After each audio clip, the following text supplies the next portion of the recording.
What's poppin' Pokepeep? Today we got a spicy video like usual. We only put out spicy content. Today I'm going to explain to you guys some methods that could be helpful in which obviously to getting some Pokemon cards. Obviously going to your local Target kind of sucks right now. Going to Best Buy always sold out unless you know the restocking days / times, or you're making friends with obviously your person that stocks your shelves. It kind of feels impossible to be able to get some actual Pokemon product and stuff to open. However, there are some other methods, some things that are a little bit glossed over, and some products specifically that people don't really pay attention to and don't really think about, and stuff that isn't really getting scalped. Now, I'm sorry if I'm blowing up your spot and I'm explaining this to people, obviously to give a little equal opportunity for everyone. However, this product in particular is something that even is still available on the Pokemon Center website for now one set, unfortunately. And that product I'm talking about is the Build and Battle Stadium. A lot of people think these Build and Battle boxes are also just kind of lame. I'll be completely honest, they are a little lame. However, the stadiums do come with 11 packs.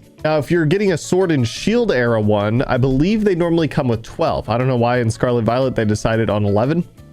Doesn't make any sense. But basically, inside this box, you get 2 Build and Battle boxes plus 3 additional packs inside the box. Also, you get yourself basically an ETB. It's literally just a collapsed ETB is all it is. And so today we're going to be cracking open 2 of these bad boys. We're going to be opening up Scarlet Violet Base as well as Paldea Evolved. These things are kind of handy. You could also find them on the secondary market for actually cheaper than you were to buy an actual just booster bundle, because this is 11 packs. You could pick these up, I want to say, for about 65 bucks for 11 packs, which ends up being cheaper than buying a booster bundle for the insanely inflated price also. Enough yapping though, let's crack into this thing. I know right now is just super frustrating with trying to get some Pokemon cards for everyone. It sucks. Myself, I'm fortunate enough to where it's like sometimes when there's a set that I really like, I'll just actually buy from like a wholesaler and pick up like a handful of like a box of product basically, which isn't necessarily accessible to the average person for sure, because it ends up being kind of like a decent bit of money up front and it kind of sucks. I personally like to buy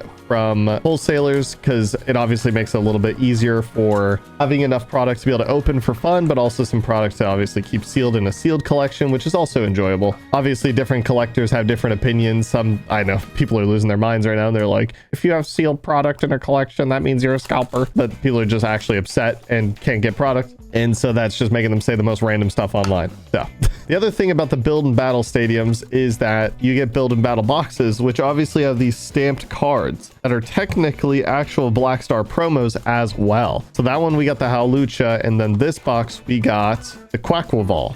And then, like I said, you technically do get a full-on ETB. You get a gigantic brick of energies, as well as the damage counter and the dice as well. So if you like using these, or if you play the game, and then you can just store a bunch of bulk in it as well. It's pretty handy. And now I chose to open up some Scarlet Violet base set today because I haven't really opened up that much base set, but also inside base set, there is a Drowsy card that is inflated like crazy in price. So we're hoping to get that Drowsy. I think it's actually become the #1 card now in terms of raw value, as well as maybe graded value out of Scarlet Violet base set. There are some sleeper good cards in Scarlet Violet base set that a lot of people gloss over, and I think it's a pretty good set.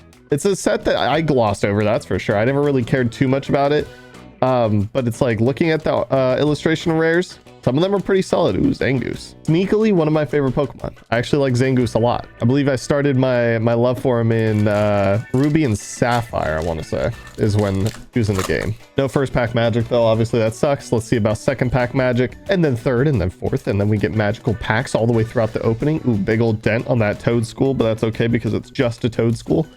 Let's hope that ain't in the rest of the pack though, because today we are going to pull some juice. Nope. Never mind. Nemona and Bidops EX. First hit though, we take that. Now I think it's Scarlet Violet base that also has the Gardevoir evolution, right? Where it's like the family has the the family has the Ralts, and then it turns into a Kirlia, then it turns into a Gardevoir. And I think that was the #1 chase originally before the acid trippy Drowsy became super popular and started getting inflated. I think that's like one of the issues also with the hobby right now, is there's like so many weird crypto bros. Florigato, Ralts, Hawlucha. But there's like so many like crypto bros and discords that are just literally pumping cards right now. And so then they become super desirable and then everyone tries to get in on it. And it's just basically creating mass hysteria, just pumping the market over and over. I feel like that's something that's super common in crypto is like everyone just hypes up one thing, everyone starts buying it. Then it starts crashing because then the people that hyped it up obviously are just selling off their stockpile of it. Like they'll pre-buy a bunch of it.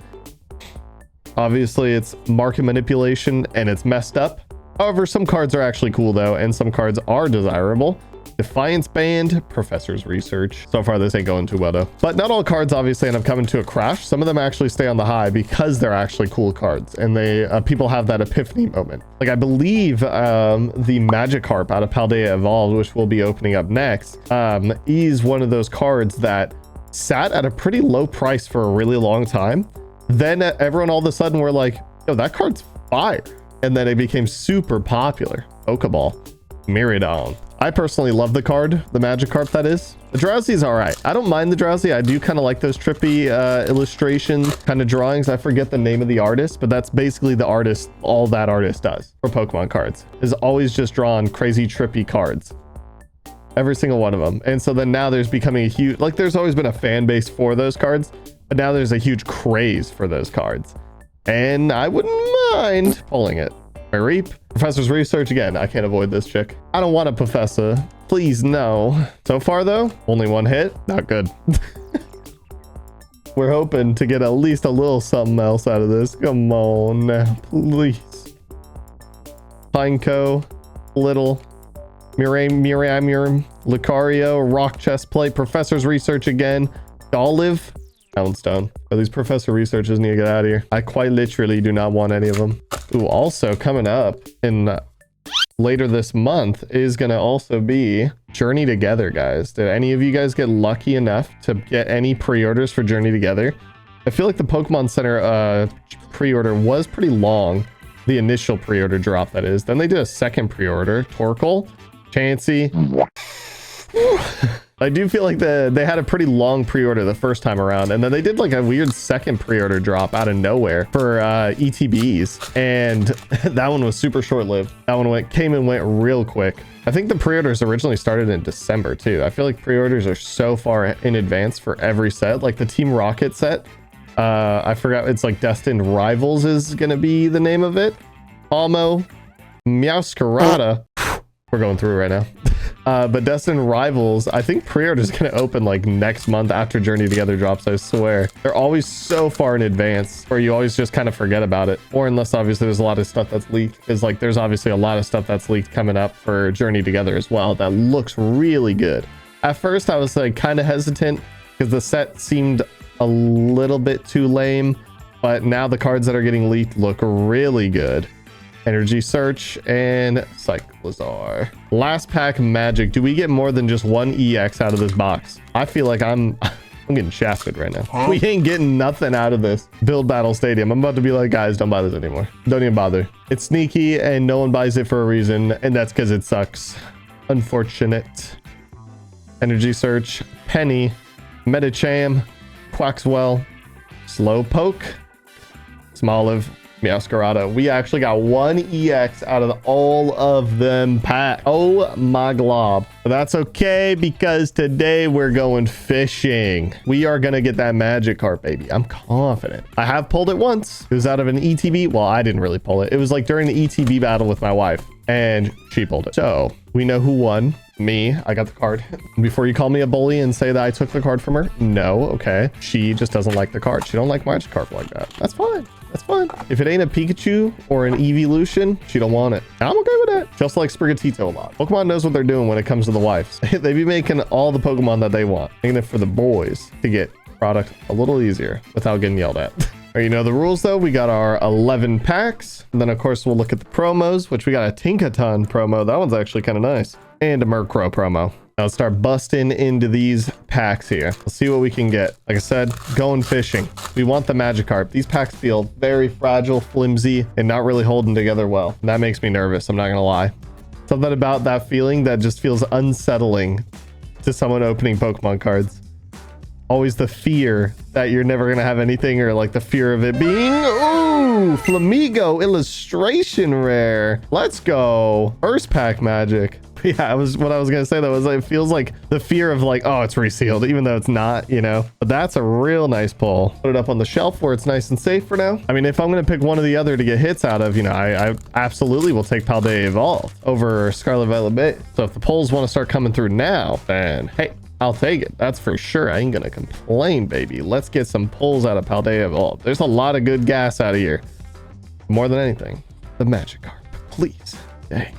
Slack off, Jumpluff. And the crazy part is that the Magikarp, although rare, it's not insanely rare because it is just an illustration rare. It's not special illustration rare, even though it should be, bro. That thing is art. I would put that on a canvas and hang it on my wall. I feel like it looks so good. I feel like it's such a nice looking card. There's also like a hidden Gyarados in the top right of it that most people don't know about, because the concept is that Magikarp is supposed to swim upstream like a koi fish and become a dragon, is the tail of the koi fish, and Magikarp's supposed to be based on that. And so that's why a dumb little Magikarp evolves into a Gyarados. Fun fact for those who didn't know. Obviously a really cool Japanese lore there tied into a dumb floppy fish. But Magikarp low-key fire though. I don't care what anyone says. The goofy Pokemon like Psyduck, Magikarp are always some of the bangers. Super Rod because we're going fishing, and Shinx, Palmont. Okay, that's fine. We got the fishing rod now in hand. We're ready. We're gonna reel this thing in. Here, you know what? We're gonna put this bad boy back here because we're gonna catch him. Put the fishing rod right next to the packs, and surely he'll get him out of here. Makahita, another Magikarp, Slowpoke, Litleo, Primeape, Bramblegast, Mismagius, Voltorb, Sandagast, Slacking. Or my fear is one day turning into Slacking IRL. It's just being bald, angry. Bro's got a beard too. Oh my god. Don't comment down below saying that that's what I'm gonna be. Don't do it. You dare put that on me. But the trash pile's getting big, guys. It's low-key a lot of packs. Mankey, Delibird, Skiploom, Dendra. Oh, I thought I got a double pull into like the illustration slot. Okay, ooh, there we go. Got a full art trainer. We take that. So far, this ain't too shabby. Centering is terrible on him, but don't have him for the binder yet. We'll take that. The fishing rod, you know, we're pulling up some stuff. It's like Minecraft, you know, you get a lot of garbage in between. You get some fish, you get some string, you randomly get a book, and then now we're gonna get a Magikarp. That's all. Getting a Magikarp from a fishing rod in Minecraft, that's like getting a mending book, you know? Same energy.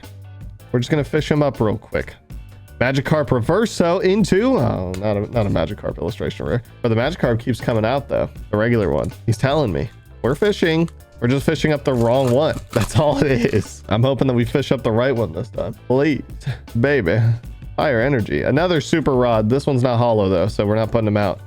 The other one, the hollow one, obviously has better fishing rates, right? Come on, surely. You know it will. Okay. Pip, reverse into a Glimmora. We got 3-pack magic here. Whew. Please, don't do me like that. I know we already got one illustration rare, but I know you got one more in you. Surely. Hoping. Let's see. Maybe this time.